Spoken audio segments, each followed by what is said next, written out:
દોસ્તો હમણાં એક વિડીયો બનાવેલો અને એમાં આપણે જાણકારી મેં આપેલી કે જેમ કે આ પેન્ડુલમ છે અને પેન્ડુલમનો ઉપયોગ શું છે એને માટે આપણે જે વાત કરવાની હતી. એકચ્યુઅલી જે પેન્ડુલમ છે એ યુનિવર્સલ એનર્જી સાથે કનેક્ટ થઈને એને સબકોન્શિયસ માઇન્ડ સાથે કનેક્ટ થાય છે. સબકોન્શિયસ માઇન્ડ યુનિવર્સ સાથે કનેક્ટ થાય અને એ એનર્જીને એ કરીને કનેક્ટ કરીને કોઈક વ્યક્તિના સવાલોના જે જવાબ છે એના સટીક જવાબો આપે છે. સવાલ જે મૂંઝવતા સવાલો હોય કે આ કામ થશે કે નહીં, આ વ્યવસ્થિત છે કે નહીં, આ કરવું જોઈએ કે નહીં, જેમ કે જ્યોતિષમાં આપતા હોય છે, બીજી બધી ઘણી જગ્યાએ ઘણા ટેરેટ કાર્ડથી પણ લેતા હોય છે. પણ વધારે સારી રીતે ઓબ્વિયસ જે દેખાય છે આમાં એ પેન્ડુલમ ડાઉઝિંગ વધારે સારું લોકો એને જે લોકો જે પ્રેક્ટિસ કરે જે લોકો ગણે છે. અને આપણે એની સિરીઝ ચાલુ કરીએ છીએ હવે, તો બને તો આવતીકાલથી આપણે ચાલુ કરીએ. જેને માટે હું તમને ખાસ એટલે જ આજે મળ્યો.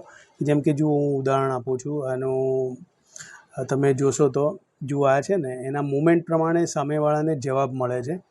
કે જ્યારે ક્વેશ્ચન આન્સર પૂછે કોઈ, તો એ વખતે એનું જે મુમેન્ટ આવે પ્રમાણે કોઈની ના શું છે એનો સવાલનો જવાબ એ કે નામાં મળે. પછી એની એનર્જી આપણે ચેક કરી શકીએ છીએ કે વ્યક્તિ જે સવાલ પૂછે છે એની એનર્જી કેવી છે, એના મનની સ્થિતિ કેવી છે, એ જેના વિશે વાત કરે છે. ઘણી વખત કોઈ બીજા વિશે વાત કરતો હોય તો એ બેનું હાર્મની કેવી છે એ ખબર પડે. હાર્મની એટલે બેનું મેળાપ કેવો છે ખબર પડે. હવે આમાં છે ને અમુક વસ્તુઓ જાણવી જોઈએ છે કે એમાં આપણે ક્યારે વ્યવસ્થિત એક્ઝેક્ટલી એને જવાબ આપણને મળે છે. કે જ્યારે વ્યક્તિ મને સવાલ પૂછે ને તો એ વખતે એણે એનું નામ કહેવાનું, પોતાનું નામ કહેવાનું. પછી એ વખતે એ કઈ જગ્યાએ છે, જેમ કે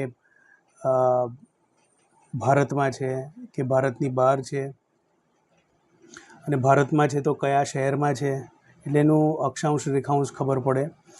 એટલે સમય પણ એ વખતે કહેવાનો કે જ્યારે એના દિમાગમાં ક્વેશ્ચન આવ્યો ત્યારે કેટલા વાગેલા, સવારના અમુક વાગેલા હોય તો એની પાસે જે વખતે એ નોટ કર્યું હોય કે આટલા લગભગ વાગેલા, તો એ પણ આપણે સમય એ કરવાનો.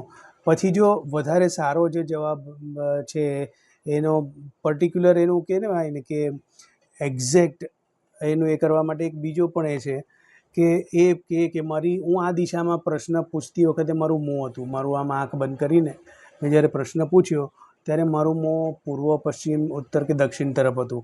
આ જો કહે તો વધારે સારું છે, કારણ કે એનાથી પણ બહુ જ ફરક પડે છે. અને હું છે ને મને જ્યારે આ મોકલશો સવાલ તો હું આનું ડાઉઝિંગ કરીશ, આનાથી હું ક્વેશ્ચનનો આન્સર હું શોધીશ અને એ તમને હું જવાબ આપીશ. કે જેમ કે તમે મને સવાલ પૂછ્યો, તમે પર્ટિક્યુલર, અને આપણે મને સવાલ પૂછ્યો તો એનો જવાબ હું તમને 24 કલાકમાં આપી શકું, ઓન ધ સ્પોટ પણ આપી શકું. પણ એને માટે આપણે લાઈવ સેશન પર આવવું પડે તો હું આપી શકું. જો એક બીજી વસ્તુ છે કે લાઈવ સેશન ચાલુ કરવા માટે 50 સબસ્ક્રાઈબરની જરૂર છે આપણે ચેનલને. તો તમે આપણી જે વડોદરા લાઈવ ચેનલ છે એને સબસ્ક્રાઈબ કરશો તો એ 50 સબસ્ક્રાઈબર થશે તો આપણે લાઈવ પણ આમાં કરી શકીશું. અત્યારે ઓફલાઈન આપણે કરવું પડશે. તમારો ક્વેશ્ચન હશે એ દિવસે હું સવાલ લઈને સાંજે કે રાત્રે હું મારી અનુકૂળતાએ જવાબ આમ મૂકીને રેકોર્ડ કરીને પાછું યુટ્યુબ પર મૂકીશ. તો તમે એક કામ કરજો, આ વડોદરા લાઈવ ચેનલને આપણી છે ને એને સબસ્ક્રાઈબ કરી દો. અને આની નીચે હું એકાદ કોમેન્ટમાં એક ગ્રુપનો નંબર મૂકું છું, એક્સલન્સ આપણું ગ્રુપ છે, એમાં તમે આવી જજો. તો કોઈ વાર જો ઝૂમ પર હું લાઈવ કરું તો પણ તમને ખબર પડે, એટલે ગ્રુપમાં પણ સામેલ થઈ જજો.